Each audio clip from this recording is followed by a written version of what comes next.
예, 마가복음 4장은 씨 뿌리는 비유입니다. 이 씨 뿌리는 비유는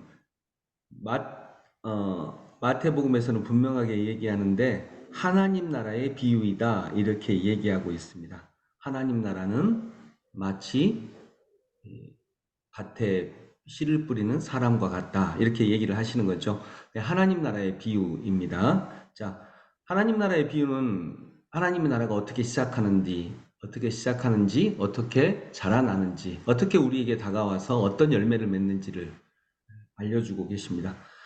1절에 보면 예수께서 다시 바닷가에서 가르치기 시작하셨다. 매우 큰 무리가 모여드니 어떤 무리가 모여들었다고요? 매우 큰 무리가 예, 매우 큰 무리가 모여드니 그런데 3절에 아까 김미경 원사님 얘기하셨듯이 잘 들어라. 씨를 뿌리는 사람이 씨를 뿌리러 나갔다. 씨 뿌리는 비유거든요. 하나님 나라의 비유는 씨와 관련된 비유가 많습니다. 자, 엄청나게 큰 무리가 모여들었습니다. 그리고 예수님이 계십니다. 예수님 주변에 12제자가 있습니다. 그런데 하나님 나라의 비유를 말씀하십니다. 아마도 모여든 사람들은 야, 이렇게 엄청난 사람이 모여들었으니 하나님의 나라가 아마 곧 올 것 같아. 예수님이 왕으로 등극하시면 이렇게 많은 사람들과 함께 하나님의 나라가 곧 시작될 것 같아. 이렇게 생각할 수 있었을 것입니다.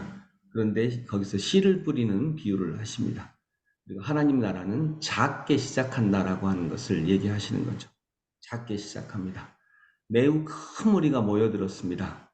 그러나 그 무리 모두가 다 하나님 나라의 열매를 맺을 거라고 예수님은 생각하지 않으셨다라고 하는 것을 여기서 알 수 있습니다.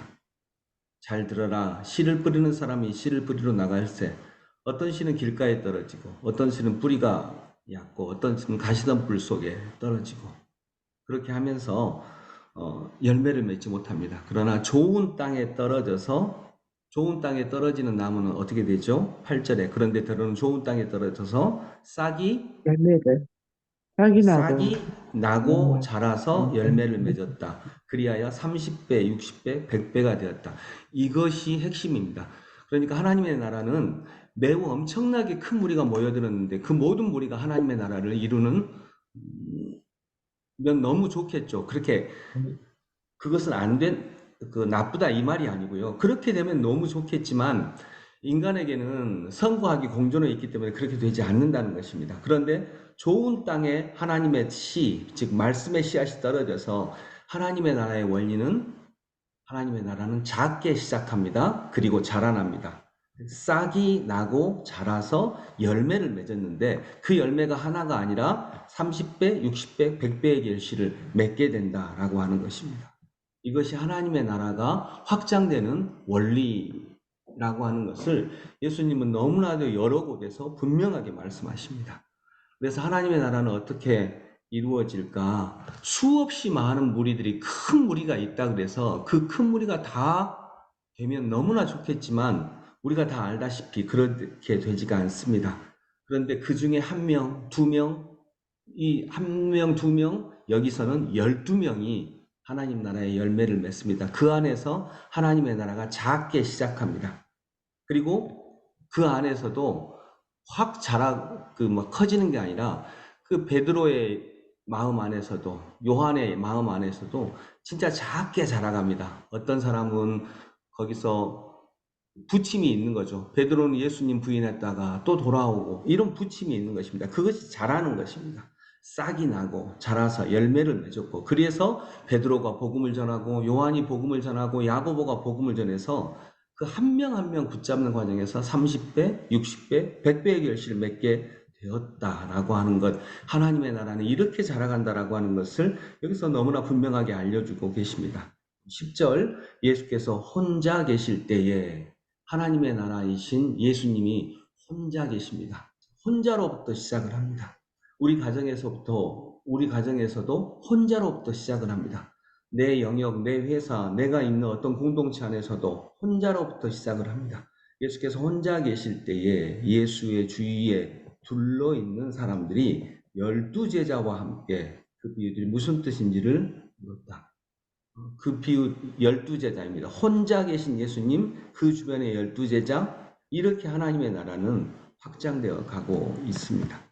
하나님의 나라는 작게 시작합니다. 그리고 하나님의 나라는 작게 시작해서 확 커지는 게 아니라 정말 하나하나 이렇게 자라갑니다. 이게 하나님 나라의 원리입니다. 예수님이 가르쳐 주신 원리입니다. 오늘도 여러분들이 하나님의 나라를 마음속에 품고 나아가서 그 마음속에 품은 하나님의 나라가 어떤 사람의 마음에 씨앗으로 뿌려지고, 그러나 씨앗으로 뿌려진다 그래서 또 금방 자라는 게 아니라 싹이 나고 또 천천히 자라가서 나도 하나님의 나라의 영역을 확장하고 당신도 하나님의 나라의 영역을 확장하고, 그러다 어느 순간 시간이 지나면서 만나고 이렇게 되면서 하나님의 나라가 확장하기 때문에 예수님은 우리를 부르십니다. 하나님의 나라를 확장하기 위해 우리를 부르셔서 함께 가자고 얘기하십니다. 말씀 정리하면서 여러분, 하나님의 나라는 작게 시작합니다. 또 자라갑니다. 천천히 자라갑니다. 작게 시작하고 천천히 자라갈 때 우리가 실망할 일들이 많으나 그 실망할 일들 속에 하나님의 역사가 있음을 믿고 자라가서 싹이 나고 자라서 열매를 맺었다.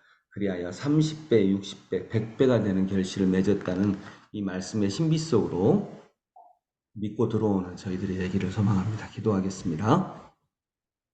주님 은혜를 감사합니다. 오늘 하나님의 나라가 어떻게 시작되고 자라가고 열매 맺는지 그 원리를 우리에게 분명하게 가르쳐 주셨습니다. 큰 무리가 몰려 들어왔습니다.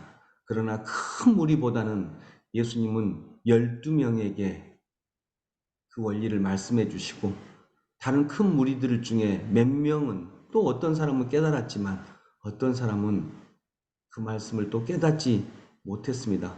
그러나 그들에게도 복음이 전달될 것입니다. 바로 그 12명을 통해서 후에 복음이 분명히 전달될 것입니다.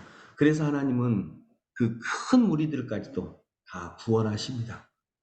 하나님의 나라가 작게 시작하고 또 천천히 자라가는 이 신비로운 원리를 우리가 우리의 삶 속에서도 온전히 믿고 의지하고 실현하는 그리스도인들, 제자들 되게 하여 주옵소서. 예수님 이름으로 기도드립니다. 아멘. 찬송가 204장